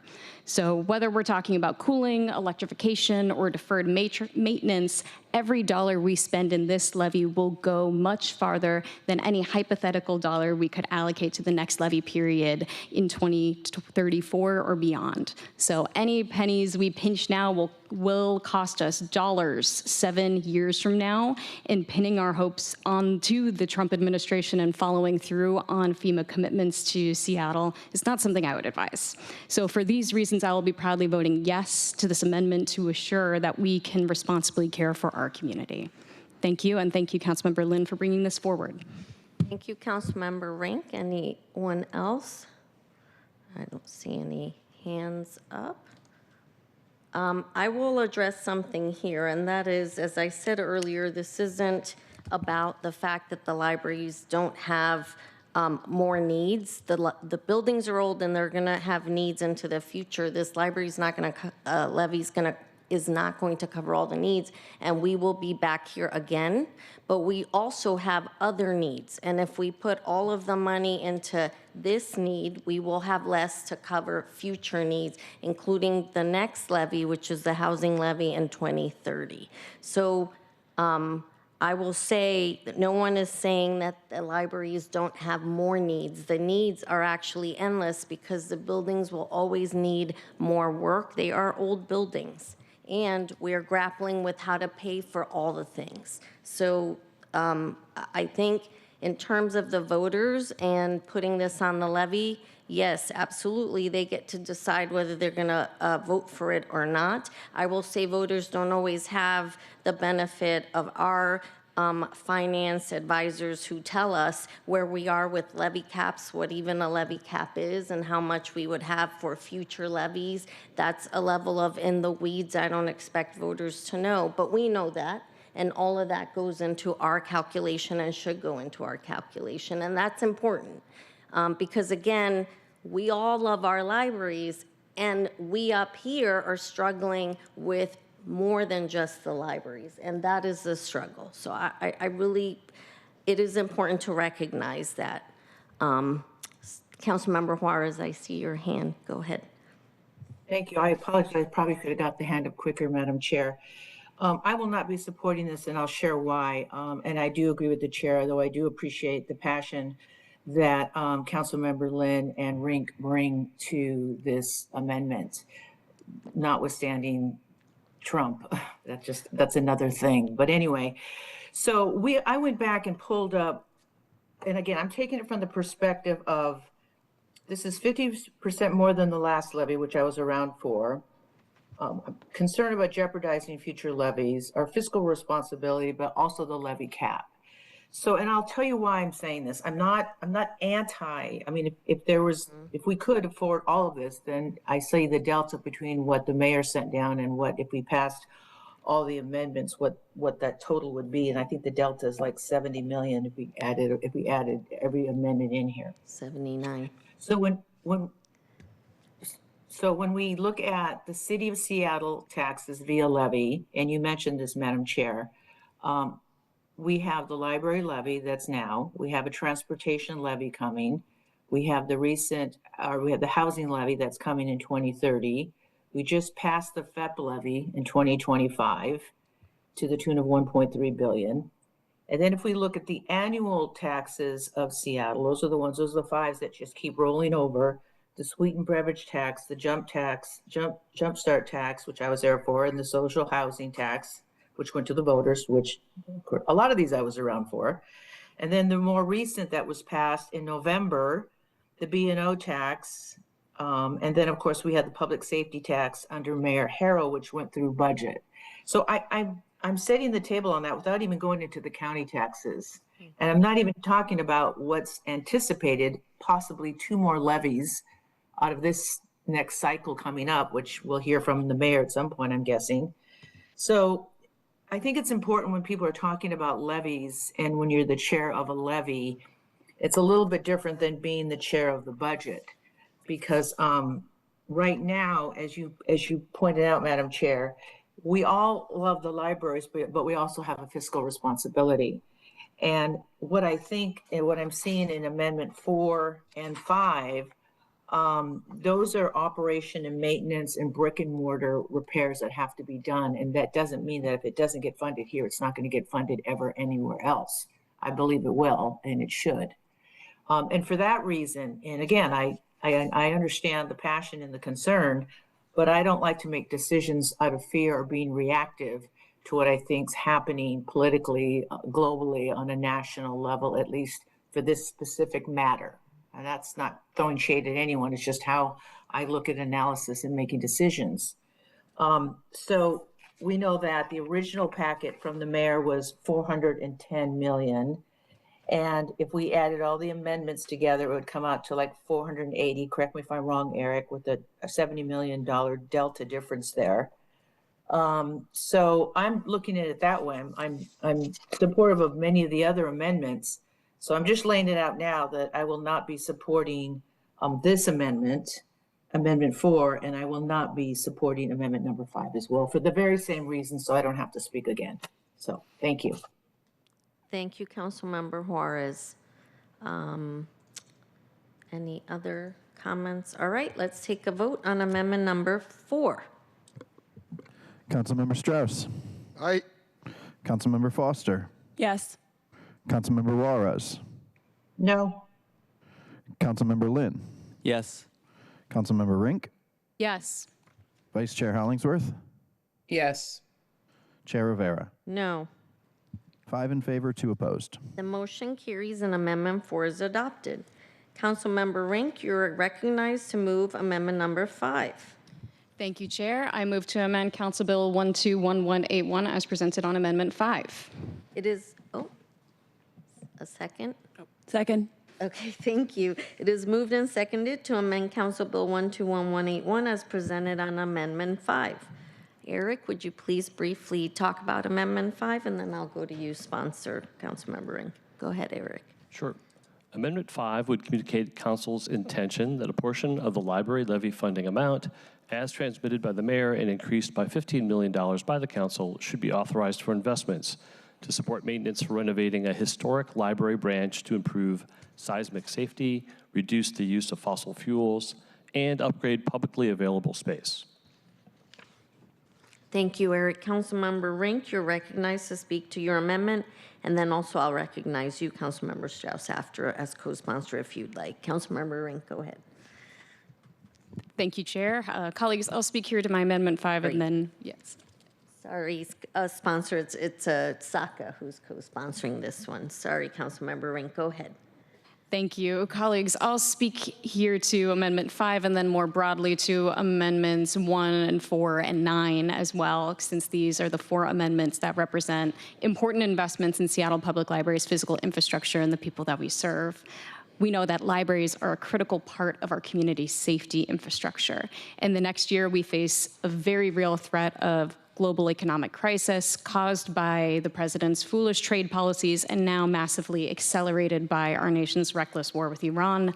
I expect hard times ahead. We're certainly already feeling it. Hard times ahead for Seattle's economy. And so this levy presents us with an opportunity, and to my mind, a responsibility to increase our investments to ensure safe community spaces are in every neighborhood in our city. And our decisions today will determine how many of our public facilities will be strengthened against earthquakes, having HVAC systems ready for the extreme cold and heat brought to us by climate change, and be ready to provide refuge from the dangerous air out that may come with our next fire season. Seismic retrofits, HVAC upgrades to allow every neighborhood branch to have AC, and getting all of our branches to be ADA compliant, and the capacity to do just regular old routine maintenance is a timely and cost-effective way to ensure that we have safer spaces in every neighborhood. And investing in capital projects and deferred maintenance now means that we can pay for expensive repairs and retrofits before prices go even higher. Investing in local union labor to build our civic infrastructure means recirculating our dollars locally. Most dollars invested in our local trades, women and men, are going to be spent and respent locally, adding benefit not just to a Seattle Public Library branch, but to the local economy as a whole. And so, colleagues, for all these reasons, I consider this amendment and the other capital maintenance amendments before us today as essential ones. And if you feel the same, I ask for your support. Thank you. Thank you, Councilmember Rink. Colleagues, any other questions or comments? Then let's go to a vote. Councilmember Strauss. Aye. Councilmember Foster. Yes. Councilmember Juarez.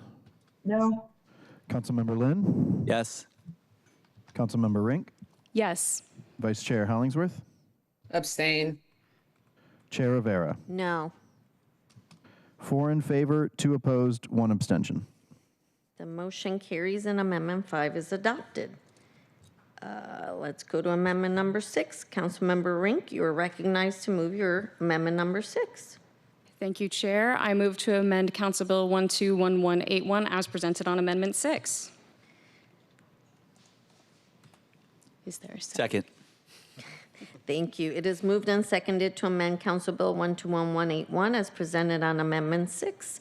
Eric, would you please give a brief description? Thank you. Yes, please. This is sponsored by Councilmember Rink and co-sponsored by Councilmember Strauss. This amendment would communicate Council's intention that a portion of the library levy funding amount as transmitted by the mayor and increased by $8.4 million by the Council should be authorized for investments to support collections by expanding the electronic and physical materials collections and increasing collections staffing. Thank you, Eric. Councilmember Rink, you're recognized to speak, and then I'll go to Councilmember Strauss as co-sponsor. Thank you, Chair.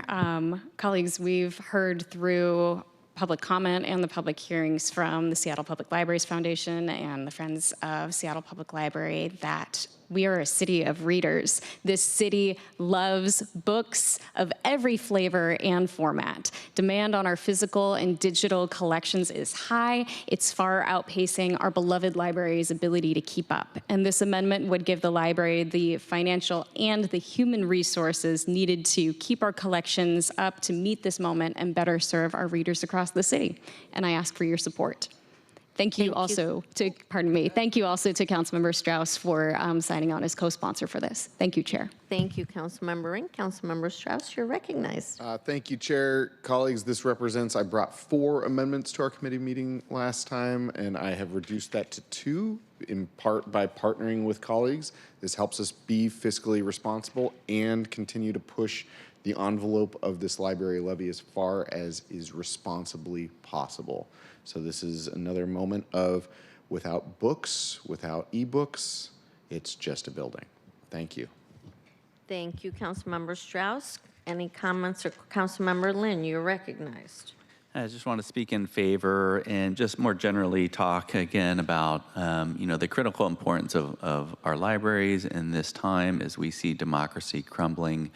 Our libraries are essential bulwarks against that, defending our democracy, whether it's our buildings, whether it's our staffing or our collections. They are all critically essential social infrastructure that are needed more now than ever. And so I am excited to support this. Thank you, Councilmember Rink and Councilmember Strauss. Thank you, Councilmember Lynn. Colleagues, any other comments, questions? All right, let's vote on Amendment number 6. Councilmember Strauss. Aye. Councilmember Foster. Yes. Councilmember Juarez. Yes. Councilmember Lynn. Yes. Councilmember Rink. Yes. Vice Chair Hollingsworth. Yes. Chair Rivera. No. 6 in favor, 1 opposed. The motion carries and Amendment 6 is adopted. Councilmember Rink, you're recognized to move Amendment number 7. Thank you, Chair. I move to amend Council Bill 121181 as presented on Amendment 7. It is moved and seconded to amend Council Bill 1221. We need a second. Second. Sorry, I thought I heard a second. Apologies. It is moved and seconded to amend Council Bill 121181 as presented on Amendment 7. Eric? Yeah, this amendment would communicate Council's intention that a portion of the library levy funding amount as transmitted transmitted by the mayor and increased by $2.5 million by the council, should be authorized for investments to support collections by expanding the peak pick titles in the library's ebook collection. Thank you, Eric. Councilmember Rink, you are recognized to speak to your amendment. Thank you, Chair. Colleagues, this amendment is a smaller, more targeted collections investment.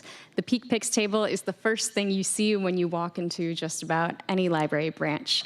Currently, Peak Picks is limited to physical books, despite the fact that Seattle Public Library is in the top 10 worldwide in digital book checkouts. This amendment would expand that incredible and responsive program to ebooks. And I'll note, I was at the Wallingford Library branch this weekend. When I was there, I picked up Virginia Giuffre's book, Nobody's Girl, from the Peak Picks shelf. And for those who don't know, Virginia is a survivor of Jeffrey Epstein and passed away last year. But her book documenting her story of survivorship and daylighting the abuses of the ultra-rich and powerful was recently published and is now featured as a Peak Pick. So supporting this amendment means that more people will not face a financial barrier to participating in a national dialogue, and that more of us can connect on ideas at a time where we need it now more than ever. And colleagues, I ask for your support. Thank you. Thank you, Councilmember Rink. Any comments or questions? All right, colleagues, then let's vote on amendment number 7. Councilmember Strauss. Aye. Councilmember Foster. Yes. Councilmember Juarez. Aye. Councilmember Lynn. Yes. Councilmember Rink. Yes. Vice Chair Hollingsworth. Aye. Chair Rivera. No. 6 in favor, 1 opposed. The motion carries and amendment 7 is adopted. All right, we're almost there, colleagues. 4 more. Councilmember Strauss, you're recognized to move amendment number 8. Thank you. I move amendment number 8 to Council Bill 121181. Is there a second? Thank you. It is moved and seconded to amend Council Bill 121181 as presented on amendment 8. Eric? This amendment would communicate council's intention that a portion of the library levy funding amount as transmitted by the mayor and increased by $2.1 million by the council should be authorized for investments to support operating hours and access by expanding library programming made available live and recorded via the Seattle channel. Thank you, Eric. Councilmember Strauss, you're recognized to speak to your amendment. Thank you, Chair. This entire package of amendments really does balance our needs to remain fiscally responsible and ensure our fear does not drive us to fund our libraries at a level below what we can actually afford. While we are, in fact, near our levy lid, we must keep a buffer for economic changes as well as future levies. As your budget chair, I can say that, in fact, we can adopt these amendments and remain fiscally responsible. I say this because choosing our funding levels can either be a one-way door or a two-way door. If we bet against ourselves and adopt the levy as transmitted, this is a one-way door because we cannot in the future increase the library levy. If we adopt these amendments and our worst fears become reality, that the economic factors lower the levy cap, again, the levy cap right now is based on a 3% growth assumption. Some of the analysis has been for 5% growth assumption. But what they didn't show you is the 2% growth assumption, which is still us growing, just us growing much more slowly. If in fact we have only 2% of area land value growth, we are already in a place where we're gonna have to start refunding these levies. Right? And that's across all levies. So it's not just this.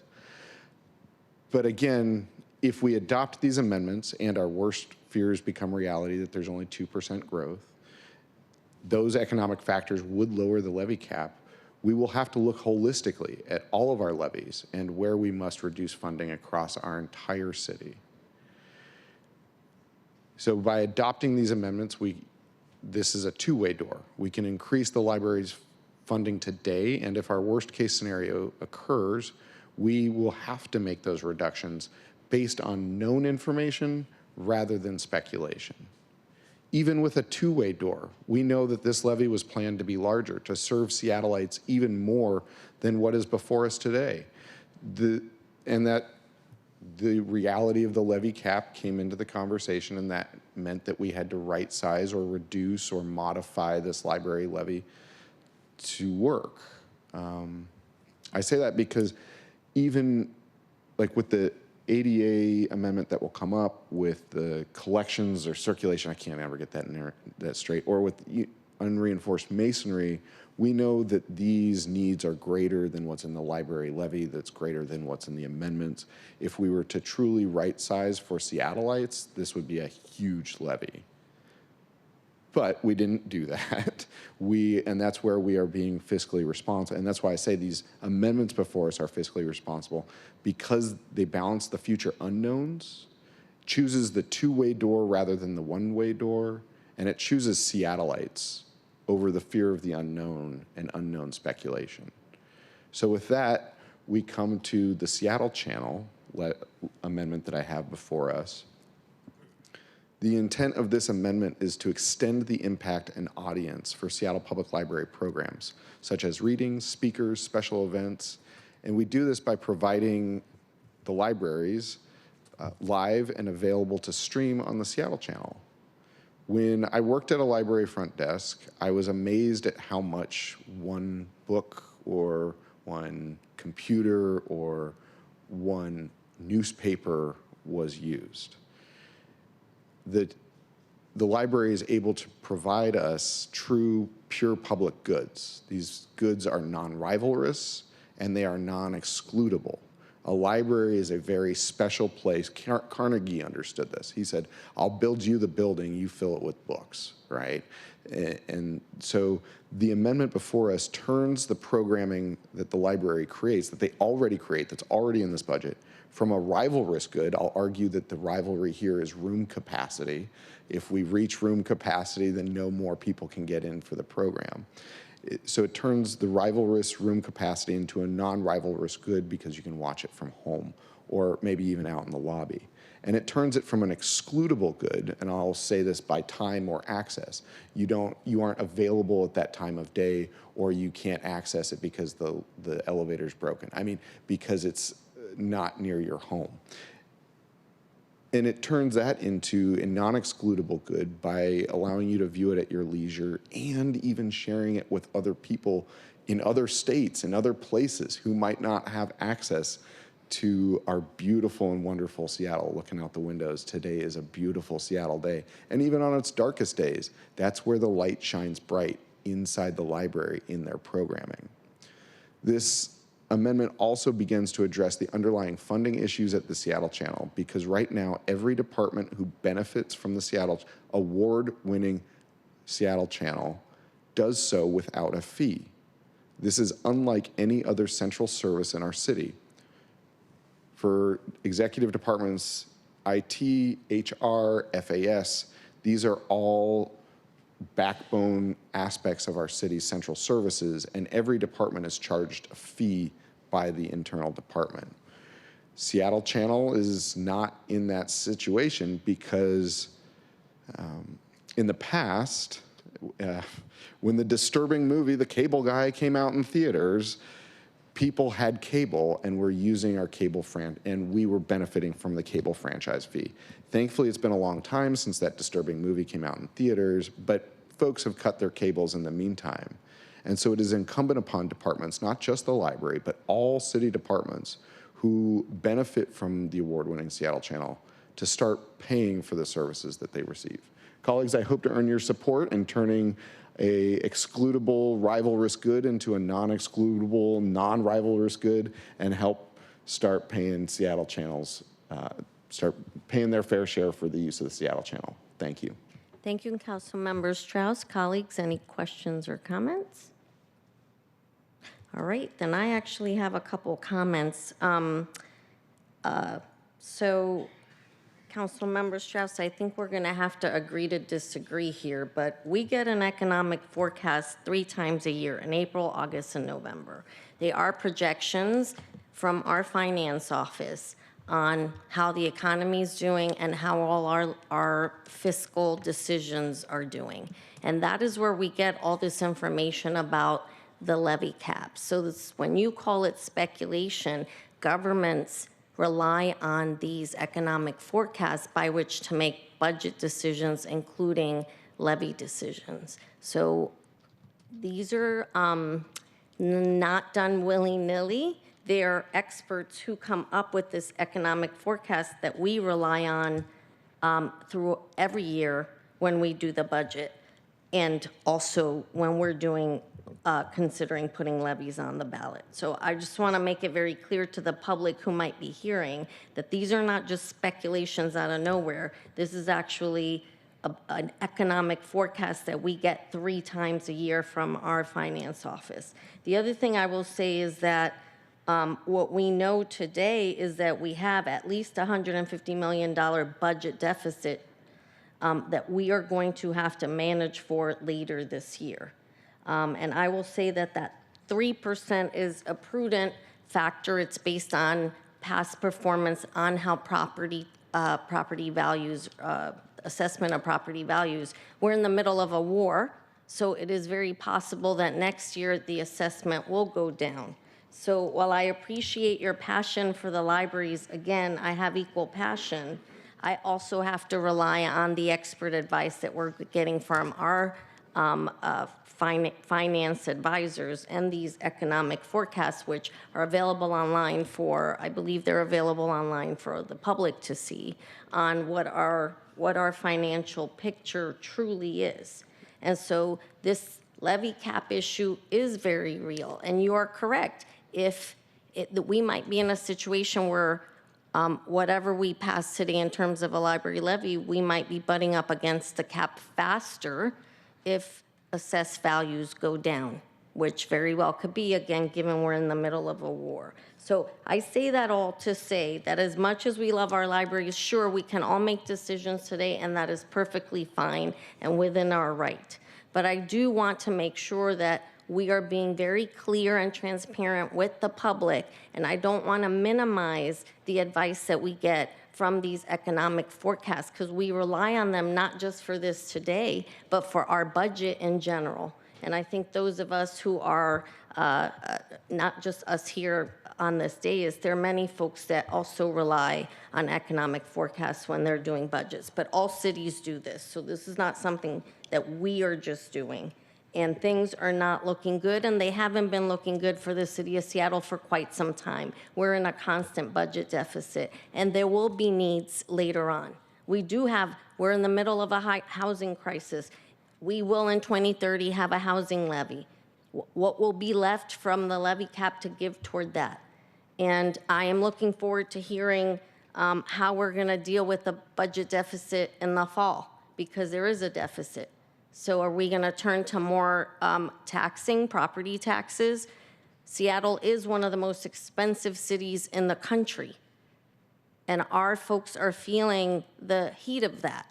So this is all really important, and again, this is not who loves the libraries more, and we all have to make our own decisions. But we do need to be transparent, and we cannot paint a fiscal picture that is better than what it really is. We have to make these decisions eyes wide open. And if we decide this is where we want to put our money, that's our decision. And ultimately, it's the voters who will vote. But we need to be transparent and honest about that financial situation that we're in. So thank you. And unless there are any comments or questions, we'll go to a vote. Councilmember Strauss. Aye. Councilmember Foster. Yes. Councilmember Juarez. Aye. Councilmember Lynn. Yes. Councilmember Rink. Yes. Vice Chair Hollingsworth. Yes. Chair Rivera. No. 6 in favor, 1 opposed. Motion carries, and Amendment 8 is adopted. We're going to go to Amendment 9. Councilmember Strauss, you're recognized to move your amendment. Thank you. I move Amendment 9 to Council Bill 121181. Second. All right. It has been moved and seconded to amend Council Bill 121181 as presented on Amendment 9. Councilmember Strauss, to sponsor this amendment, you're recognized in order to address it. Thank you. Actually, May sorry, I- Councilmember Strauss. Eric, can you please brief us first? And Sure. then I'll go to you, Councilmember Strauss. Amendment 9 would communicate council's intention that a portion of the library levy funding amount as transmitted by the mayor and increased by $8.2 million by the council should be authorized for investments to support maintenance by improving physical accessibility under the Americans with Disabilities Act and by repairing or replacing elevators and escalators. Thank you, Eric. Now, Councilmember Strauss, as sponsor, you're recognized to address your amendment. Thank you. Just to say, continuing the conversation, we are in this moment where we are having to reduce this library levy because of Washington State's tax code. Understanding that we do have a structural budget deficit that took 10 years to create, and we are taking a multi-year approach. Granted, there are going to be some hard decisions this year, but we can't increase property tax, again, because of the upside-down tax code at the state, which is what is boxing us into this entire situation. And so economic forecasts do inform our annual and biannual budgeting processes, but we are working on a multi-year levy, and that's where I think we have a difference of opinion, Chair, that for me, that we are speculating. We are receiving forecasts for this year and next year, but it is hard that our office is not providing us a decade-long forecast. And so that's where I'm saying we are in speculation. But back to this amendment right here. Christiana, you took my talking points. I don't know if you were reading off my sheet, but the number of times that I have gone to the Greenwood Public Library and that elevator has been broken, I thought it was broken the entire time in between my visits, but apparently it has been fixed. And I use this example really importantly because the Greenwood Public Library, the Greenwood Branch Public Library is on Greenwood Avenue, which is quite busy, and parking is not really easy at their front door. And so if you have a different ability and you need to use assistance to get in the door, whether it's you have a sprained ankle or you have a lifelong ability, you have to use the elevator. There's no other way into the building. And if the elevator's not working, then you can't get inside. You can't access all of the books that we're talking about. I made the joke last time, and it's serious, that the only way into the library is over the internet, and if you don't have the internet, you have to go to the library to get your hotspot, right? And so without the ability to get in our doors, we're not providing the service that Seattleites deserve. And this is another budget amendment that if we were truly right-sizing what the needs are for our public library system, it would be tenfold what we have before us today. I hope to earn your support, colleagues. Thank you. Thank you, Councilmember Strauss. Colleagues, any questions or comments? All right, let's take a vote. Amendment 9. Councilmember Strauss. Aye. Councilmember Foster. Yes. Councilmember Juarez. Aye. Councilmember Lynn. Yes. Councilmember Rink. Yes. Vice Chair Hollingsworth. Yes. Chair Rivera. No. 6 in favor, 1 opposed. The motion carries and Amendment 9 is adopted. Councilmember Foster, on behalf of Councilmember Saka, you will move. Sorry, it's out of sequence because some were removed. So we're going to 12 now. And Councilmember Foster, Councilmember Foster, you're recognized to speak on behalf of Amendment 12, which is being brought by Councilmember Saka. Thank you. I believe I need to move it in first. Yeah, okay, thank you. I'd like to move that Amendment 12 into the record. Second. All right, it's been moved and seconded to amend Council Bill 121-181 as presented on Amendment 12. Eric? Yeah, Amendment 12 would communicate council's intention that a portion of the library levy funding amount as transmitted by the mayor should be authorized for investments to support technology services by providing digital skilling programs for teens offered at the South Park and High Point branch libraries. Thank you, Eric. Councilmember Foster? Thank you, Chair. And as the Chair mentioned, I'm speaking on behalf of Councilmember Saka for these two amendments. So this first amendment extends an existing Seattle Public Library program into 2 neighborhoods with lower home internet access and fewer devices compared to more affluent Seattle areas. These gaps limit access to essential digital resources such as online learning, job applications, government services, and telehealth. Therefore, digital skills training is needed in these communities. The levy ordinance sets no limits by operating or capital or spending category, and this amendment signals the council's intent that part of the $410 million support digital skilling initiatives. Thank you, Councilmember Foster. Colleagues, any questions or comments? And then just to confirm, this isn't, oh, someone, Councilmember Juarez, do you have a comment, question? I apologize. I don't know if it happened to other folks, but my Zoom just cut out, so I want to make sure I was back online. We see Are you we and we hear okay, you. good. Okay, great. Thank you, Madam Chair. Thank you, Councilmember Juarez. Eric, and this particular amendment and the second one don't have actual money adds. They're just an intent for how to use the current money. That's correct. Okay, great. And at the end of the day, also want to confirm that no matter what we intend, it's the library board who gets to decide what to do with all of this money that now we've added via these amendments, correct? Excuse me, that's also correct. Yes, okay, thank you. Thanks for confirming, Eric. All right, unless there are any questions, and I don't see any hands raised, let's go to a vote. Councilmember Strauss. Aye. Councilmember Foster. Yes. Councilmember Juarez. Aye. Councilmember Lynn. Yes. Councilmember Rink. Yes. Vice Chair Hollingsworth. Yes. Chair Rivera. Yes, 7 in favor, 0 opposed. the motion carries and Amendment 12 is adopted. All right, now we're going to go to Amendment number 13. It's also a Councilmember Saka ad. Councilmember Foster, you're recognized to move Councilmember Saka's Amendment number 13. Thank you. I'd like to move amendment number 13. Do I have a second? Second. Right. It is moved and seconded to amend Council Bill 121181 as presented on Amendment 13. Eric? Amendment 13 would communicate council's intention that a portion of the library levy funding amount as transmitted by the mayor should be authorized for investments to support hours and access and collections by contracting with the Washington State Black Legacy Institute for Programming and local history curation that celebrates and preserves the rich history of Washington's Black community and offers a powerful tribute to Black resilience, leadership, and cultural contributions.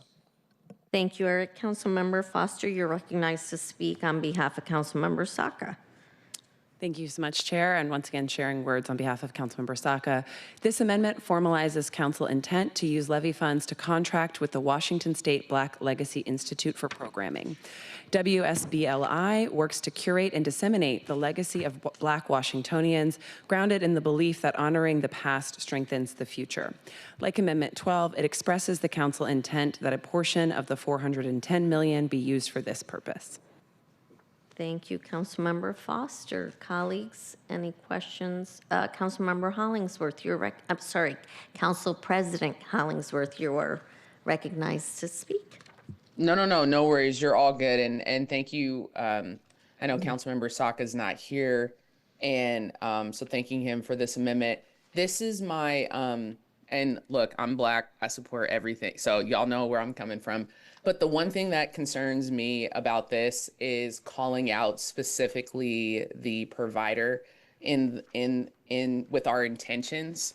And you know, that was my only discomfort. And so I'll be abstaining from this just because just on that principle of calling out the specific provider outside of the library levy. If it was a specific library and that's who we were, you know, targeting or that piece, but it's something outside of the system. And so that was one of my only concerns with this. So thank you, colleagues.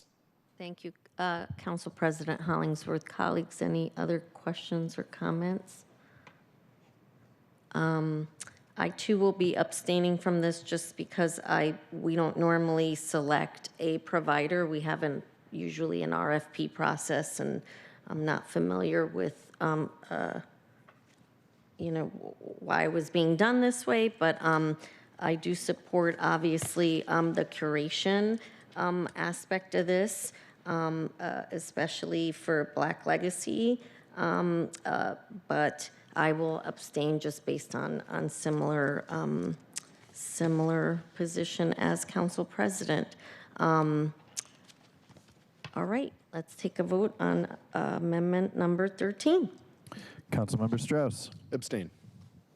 Councilmember Foster. Yes. Councilmember Juarez. Yes. Councilmember Lynn. Yes.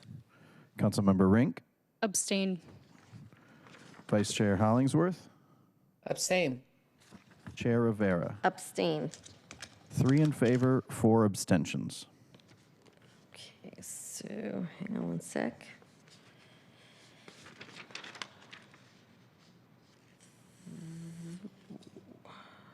The amendment fails, and amendment 13 is not adopted. Point of information. Oh, sorry.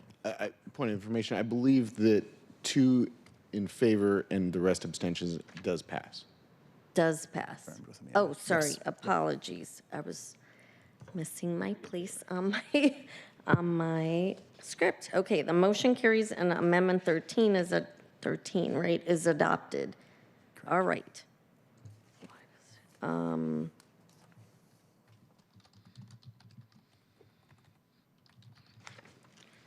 Just 1 second. All right. Sorry, colleagues. My script is incomplete, but the amendment passes, and that was the last amendment before us. So, Madam Chair? yes, Councilmember Juarez. I'm a bit confused from the clerk. My count was different. We had 4 abstentions and 3 yeses. What was the count again? What was the count, Chair? 3 in favor and 4 abstentions. 3 in favor, 4 abstentions. Okay, so it was. So I thought that when you had, okay, well. That's, you know what, Councilmember Juarez, what we're going to do is confer with our clerk to make sure that we have that right. So hang tight, everybody, for a minute. Amelia's chiming in. She say?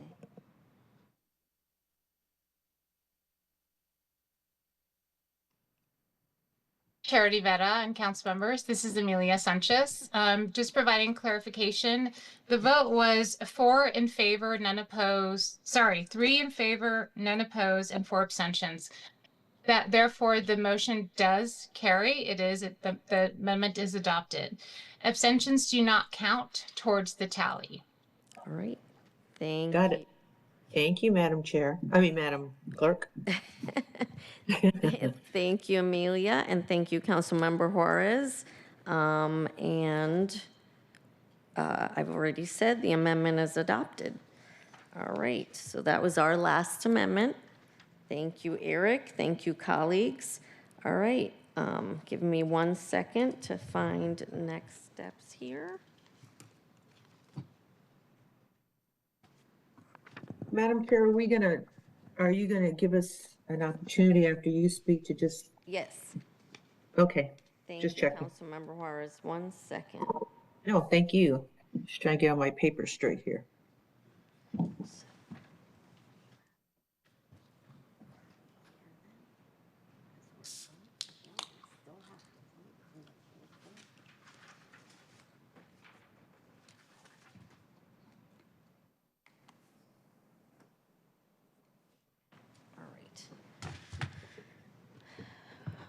All right, colleagues, we're about to take the vote on the full bill as amended by these amendments that we passed today.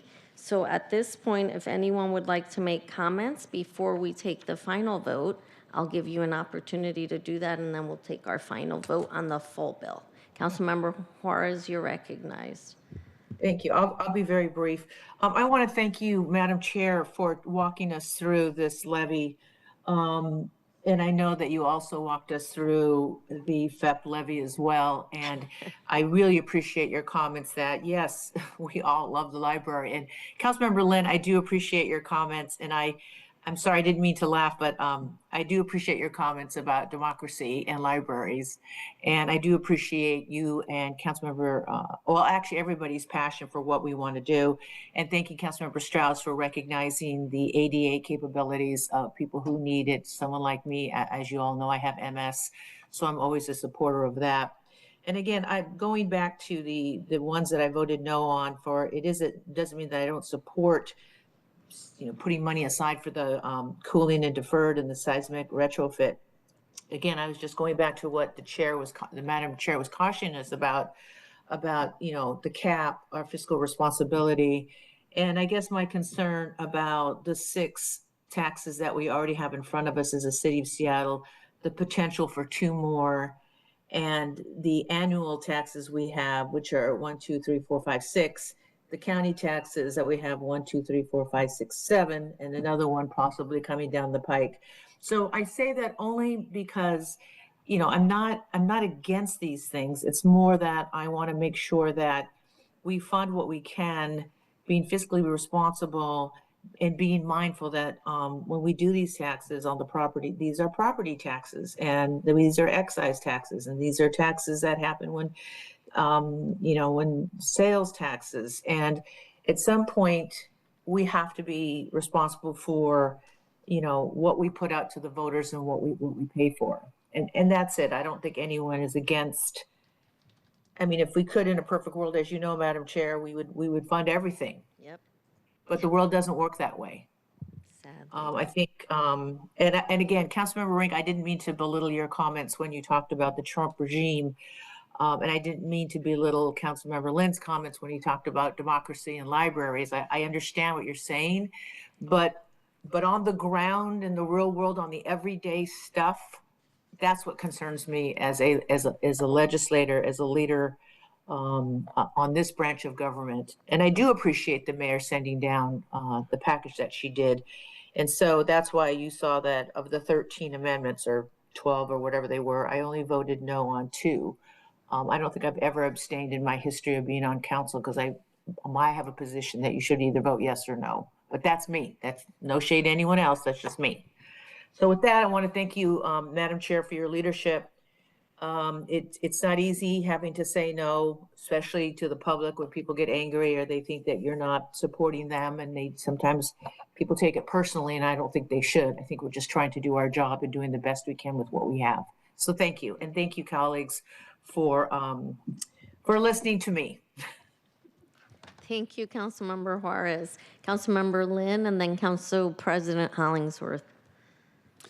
Yeah, thank you, Chair. Thank you, Councilmember Juarez. I just want to give a shout out to Seattle Public Library's staff, to the board, to the Friends of Seattle Public Libraries, to everybody who came and spoke and testified, to all the advocacy that did lead, support many of the amendments.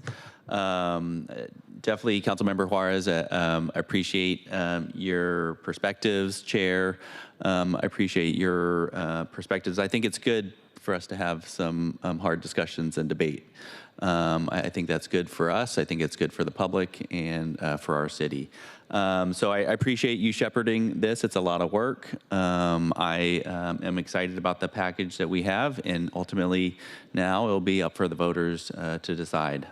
We do have some real hard decisions around our budget, around taxes, around other needs. So this is not easy. So I, again, appreciate the debate. Thank you. Thank you, Councilmember Lynn. Council President Hollingsworth. Sorry, thank you. I think Councilmember Foster had her hand raised before me. I don't want to cut. I'm sorry, Chair. I didn't see Councilmember Foster's hand. Councilmember Foster, you're recognized. Thank you so much, Chair. And I'll be brief with my remarks. I just wanted to express my appreciation to you, Chair Rivera. I know that managing a levy process is not an easy thing, especially with 9 members who have 9 different opinions on a good day. We might have 18 different opinions on a bad day amongst the 9 of us. So I want to express my appreciation to you for managing this process. And I also want to express my appreciation. I think it was in one of our early meetings where you were incredibly transparent about what your position was going to be on amendments. And so I appreciate that early transparency from you as well, Chair. And lastly, I just want to thank Eric and Central staff. We really appreciate you and the work that you do to make sure that our amendments come through and are sensical and are well put together and well thought out. And so our work is not possible without you, and express my appreciation to members of the public and the libraries who've been here and shown up and testified. So thank you. Thank you, Councilmember Foster. Council President? Thank you, Chair. I'm jumping on the appreciation train, one-way ticket. So thank you, Chair, for your leadership on this and stewardship. I know it's not easy to lead 2 years in a row of levies, from the family education's levy to this levy as well. No matter what positions, how people vote, the reality is someone still has to do the work to shepherd that work. And so just really grateful for your leadership on this and collaboration. And then also too, I want to highlight, and I think Councilmember Juarez said it better than I'm probably going to articulate it, is to, and Councilmember Lynn mentioned it, the hard conversations. And the stuff that these are things that we actually have to discuss openly, and it's okay, and not be demonized for our concern about taxes and our concern about the cost of living for people.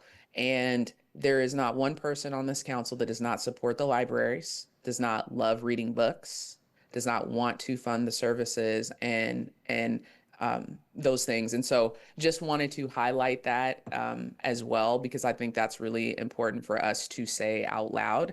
And also too, wanting to have, these good outcomes as well and good services for people.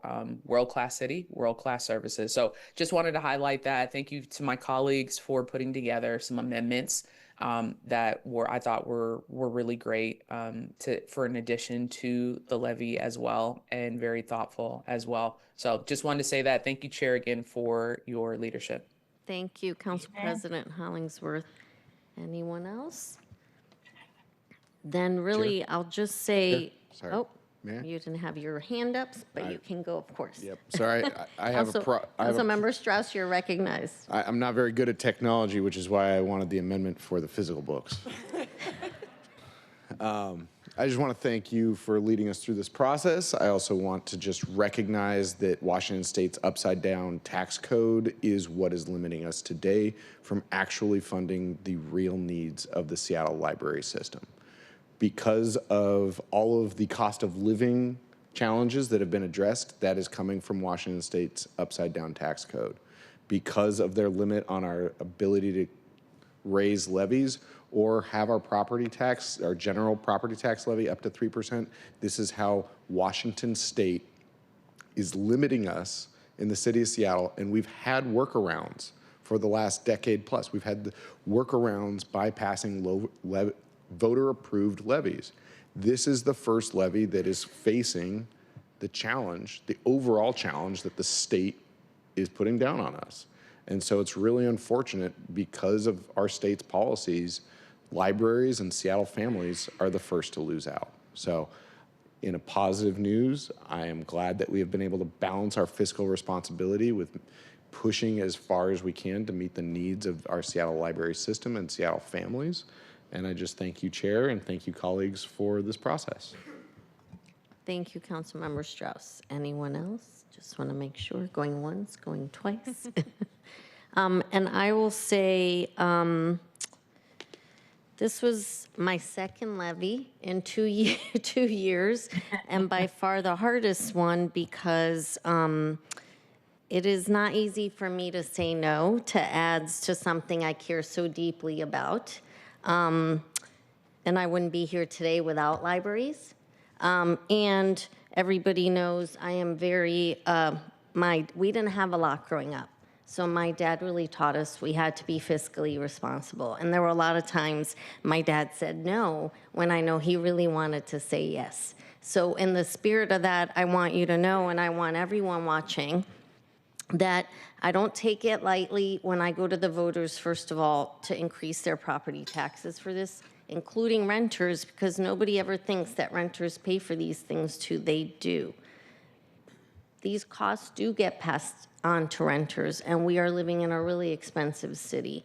And I feel for that because my family, I grew up, my family were renting. They were renters. Like we couldn't. So that is meaningful to me. I'm not a renter today, thankfully, but I used to be for many years, even on my own when I was a young person. So freshly out of college as a first generation college student. And, you know, these are really tough choices. So that's why I led with, look, and the other thing is we do need to be realistic and also honest and transparent with the public. You may not have liked the votes I took today, but I am transparent. What I'm telling you is true. Because my dad taught me we don't have anything, but we have our word. So it's important to me that we are painting the proper financial fiscal picture. I had someone question me about that, as if somehow I wasn't telling the truth because I don't want to give the libraries more. I have no motivation for not giving the libraries more when I love the libraries so deeply, as we all do in Seattle. I have not met one person in Seattle that truly does not care or has not utilized the library in some way or another. And my family continues to utilize libraries. So this is really important to me, and it is hard for me. This one was really hard. So I am, however, happy that we're going to be putting a levy on the ballot before voters, and then the voters get to decide. But as I said earlier, voters don't have the benefit that we have of the fiscal picture. And so that's why it is incumbent upon us to be the stewards of the funds. That's why we signed up to do these jobs, and I'm doing the job to the best of my ability, as transparently, as honestly as I can. And then at the end of the day, what we pass here today will go on to the voters. And without the funds in this levy, we cannot continue our libraries, period. So I want you all to know that, you here in chambers and members of the public, because I don't want to malign each other. That's not where we are. It is not, you know, who loves the libraries more because who voted for what. We all love the libraries. We want a levy to go for the voters, and we're all grappling with how to pay for other things too, because there are a lot of needs, like housing and transportation, education. And these levies cycle. In 7 years, we're going to be back here again talking about the next libraries levy. So please know that. No one loves the libraries more than I do, and sometimes I have to be that parent, like my dad, that had to say no, because we just don't have it. So, Councilmember Juarez, I see your hand up. I normally don't do this, but I'm going to do this really quickly. Madam Chair, I just want to vouch and just say, as former chair of the libraries, I understand, but I just want to say it for the public, because sometimes just in the fog of politics and virtue signaling and some of the BS, I'm just going to say this. I have always appreciated your integrity, your honesty. You're a straight shooter. You've always been clear. There are times that, you know, we've agreed to disagree, but you've always been kind and straightforward. And while we don't always agree on everything, I always appreciate that we always have some meeting of the minds on the things that we do agree with. And I think we're going to have the same conversations when the transportation levy comes around. And I'm hoping, as someone who went through a couple other councils, that we can continue this feeling of that we are a team and we can agree but still be a team. And I think that's what this, and I'm going to do kind of what Councilmember Rink was doing. What we're not seeing nationally, I'm really proud of this city council that we're trying to do locally, and that is work together. We don't have an aisle of, you know, reaching across the aisle, but just being able to talk and be honest and be straightforward without worrying about getting more threats or being demonized or whatever, because people think the posturing sometimes just gets ridiculous, but that's just me saying that. So with that, I just wanted to end on, I really thank you for your leadership, because I know that you really struggled to do the right thing when this levy came down from the mayor's office. And behind the scenes, folks don't know that. I think they need to know that we do talk to each other, and we do try to represent the needs of our district, honor the needs of our district, but represent the city as a whole. And representing the city as a whole is having that fiscal responsibility and taking it seriously, even if people or disagree with us or get angry with us. So for your leadership on this levy, well over $400 million, thank you very much. Thank you, Councilmember Juarez. I appreciate that. And I do appreciate we do have, as Councilmember Lynn said earlier too, as you also said, Councilmember Juarez, we have to have the tough conversations. That's part of the job. I mean, anyone who wants to do this job, just know that, you have to have the tough conversations. But I said it during this levy process, I said it during the FEP, things work better when we work together. We have better outcomes when we work together. And that is absolutely missing in this country. And in some parts of our city even, I'll say it. But we work really hard on this council to work together, especially when we disagree. I think that's even more important to work together when we disagree, because we do need to get somewhere. And that's not going to happen if we don't talk and talk our differences out. We all represent different constituencies, different parts of the city. And if you're at large, you're representing all those different constituencies across the city. So anyway, thank you. All right, let's get to our vote and get this to the voters. All right, will the clerk please call the roll on, hang on a second, the recommendation that Council Bill 121181 as amended by all of the amendments that we went through today pass.